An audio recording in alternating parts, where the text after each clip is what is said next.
Welcome to the School of Wordcraft and Worldmancy. This is Feedback Frenzy. Hello, I'm WriterGreg, and welcome to the Feedback Frenzy here at the School of Worldcraft and Worldmancy. I am your host, WriterGreg, and we are here to review either 1,500 words of fiction or a world-building article that had been submitted at wgc.bz/submit. If you would like to have your content featured on a future article of Feedback Frenzy or episode of Feedback Frenzy, please visit the forum and submit your content, and we'll see you soon. As we are looking here at an article submitted by Dazzlinkat, this is the article, The Ramblebark Tree. Now, in the submission form, they recommended that they wanted a line edit. Okay, and so that's what we're going to give them. The Ramblebark Tree. Okay, so we just got some. It's still a really nice looking thing here. All right, so let's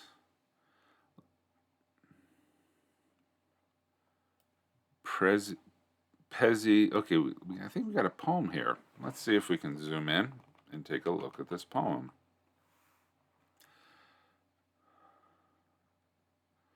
Peculiar Plants 2021 participant awarded to Dazzlinkat. Awesome. I never thought that I would be writing the story of a tree. I stopped upon a hill to rest. A tree appeared upon its crest. With creaking bark and twigs that sway, the tree sure had a lot to say. It spoke of singing to the moon, with a wolf foretelling doom. It once went north in the crisp of fall, fleeing from the axe and the maul. With one last sway, it said to me, the time had come to seek the sea. Interesting. Okay, this is by Pezzy Besseberg, performed by Janet, Queen of World Anvil. Oh, we have the tune of Greensleeves. Are you ready? I never thought that I would be writing the story of a tree. I stopped upon a hill to rest. A tree appeared upon its crest. With creaking bark and twigs that sway, the tree sure had a lot to say. It spoke of singing to the moon, with a wolf foretelling doom. It once went north in crisp of fall, fleeing from the axe and the maul. With one last sway it said to me, the time had come to seek the sea. Way to go, Pezzy. I like that, and hopefully I won't get in trouble for playing that. That was very nice. All right.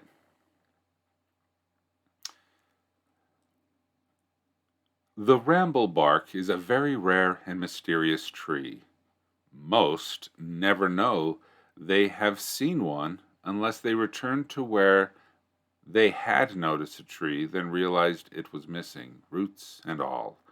Even more intriguing, there is no gaping hole in the ground to prove that a tree had actually stood there. These trees are full of magic, and they vanish from one place in the world to appear in another. Why they do this is as much a mystery as how they do it. Some scholars think it is due to change in the soil or water, or maybe even the weather. No one has ever found a ramblebark seed. To this day, only one person has ever told of seeing a sapling. What more is known of the Ramblebark tree is in a bardic tale written by Pezzy Besseberg, a rather rakish sort of fellow who spent most of his life running out of towns, always being on the run from the families of young women, did not make him much of a reliable source, but most scholars still consider what he wrote to hold some truths. Pezzi began his tale with him wandering the countryside and deciding to rest on top of a hill.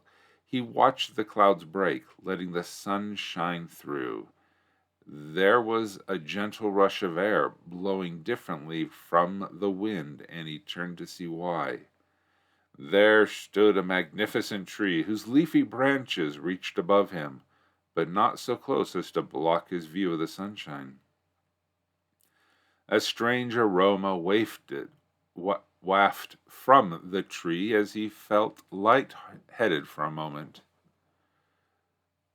The tree began to sway its branches and many twigs, while its bark groaned.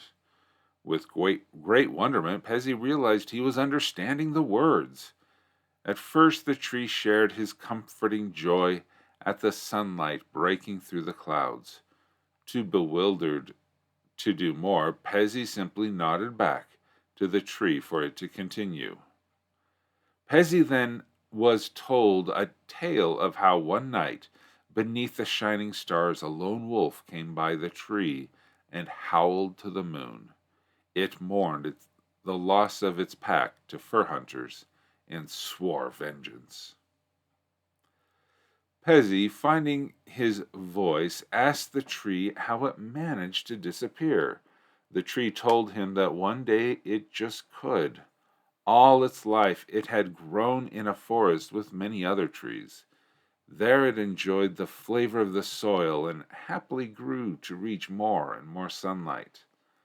Then, one fateful day in the time of morning frosts, the tree was getting busy, ready for its winter nap by coloring its leaves so they could fall.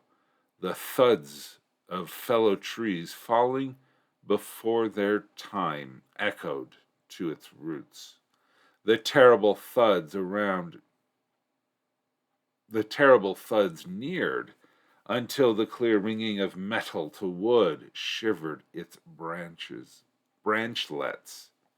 Interesting, branchlets.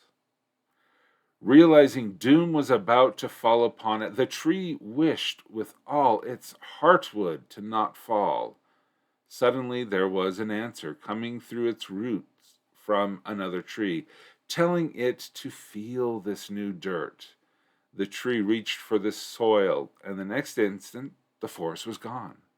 It had moved to a strange, chilly tundra where it could take its winter nap, far from those who swung sharp metal. Pezzi cheered and smiled at the tree escaping the woodcutters. In his own thoughts, he felt terribly conflicted. Wood was very much needed but the thought of killing such a spectacular tree to get it sickened him. Somehow, sensing his feelings, the tree assured Pezzi that, like those that run about, some are meant to simply serve the seasons, while others are meant to contemplate beyond those seasons.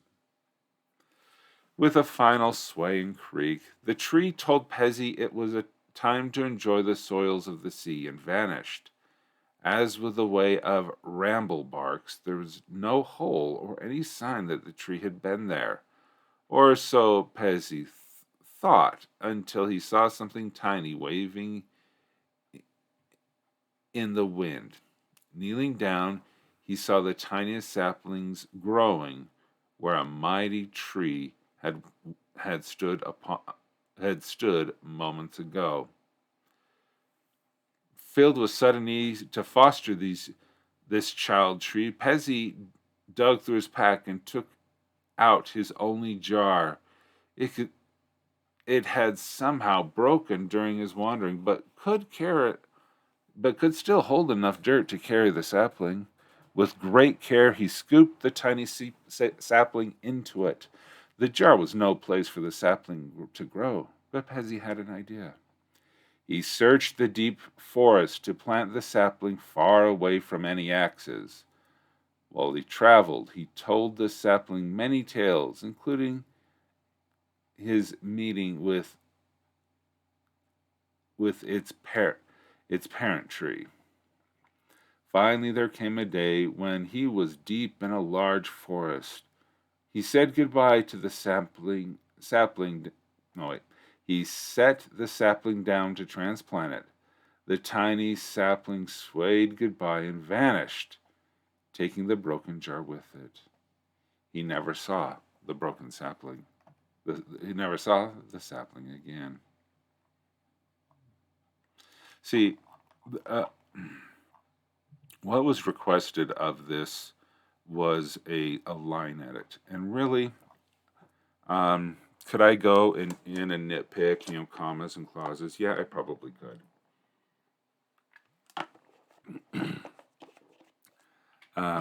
But I think it was a beautiful song. Well done, Janet, for singing for singing this. And I think it was a well-told folk story of Pezzy and how he learned about the tree. He talked to the tree, and so we have two trees out there that are bouncing around. Excuse me. And maybe there might be more Ramblebark trees. There may be more out there because they are.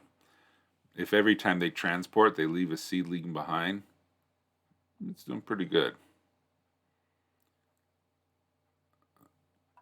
So, I don't know if I could really go into it. I enjoyed reading it, so let's just get into some content here.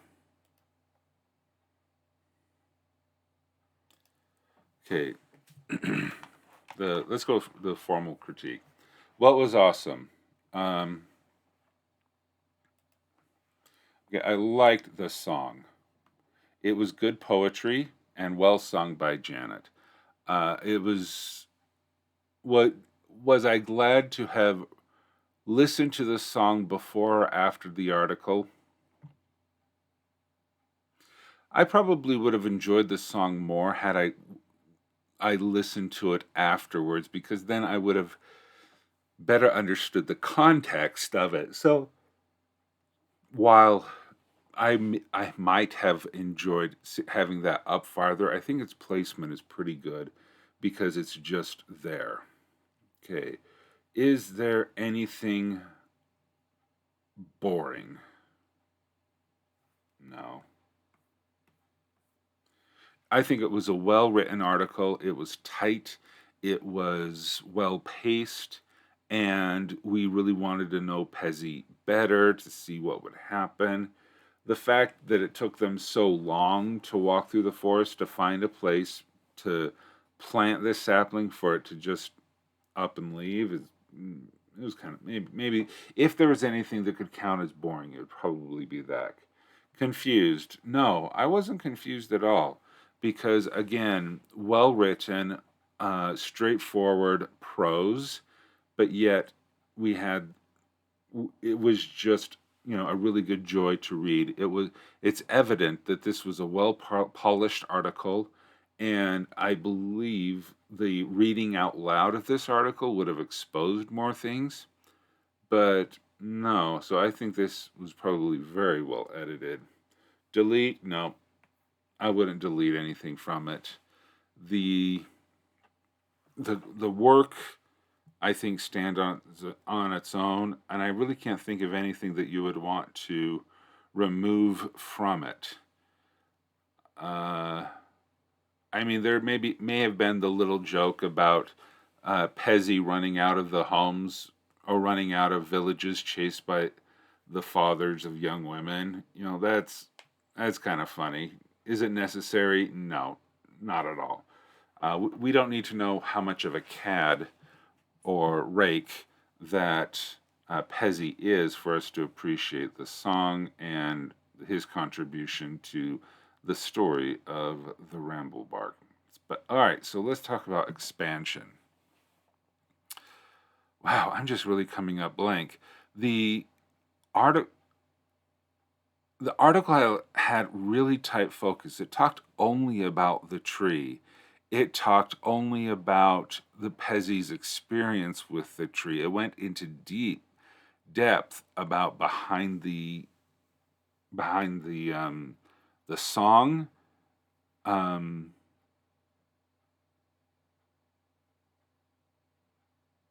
Yeah, I'm just having a hard time thinking about anything that I would expand upon this article, because I really don't have any appearance. There we go. Hate to say it, but appearance. Is this is it a pine, evergreen, or does it, is it deciduous, where they have leaves? Okay, so I really don't understand what kind of tree. Public response of the tree, not just, oh, sure, yeah. So the appearance and common beliefs. Yeah, how do people, is this a cryptobiology, or do people actually believe that it's real? Yeah. Do people, is it folklore, or is it fact? That's for, it would be nice to have some people on both sides saying, yeah, it's true, it's there. I saw where the tree wasn't once. Well, and the fact that it hides its roots, I think, is, really, really cool. All right, Roween, hey. Oh, that's right. There was the mention of coloring its leaves, so it must be deciduous. You are correct. Okay, so then I would just worry, is it that kind of a tree? Is it this kind of a tree? Is it, this, is it this, is it an aspen, or, what, it'd be interesting to know what kind of tree it would be. Thank you for clarifying that, or help specifying that.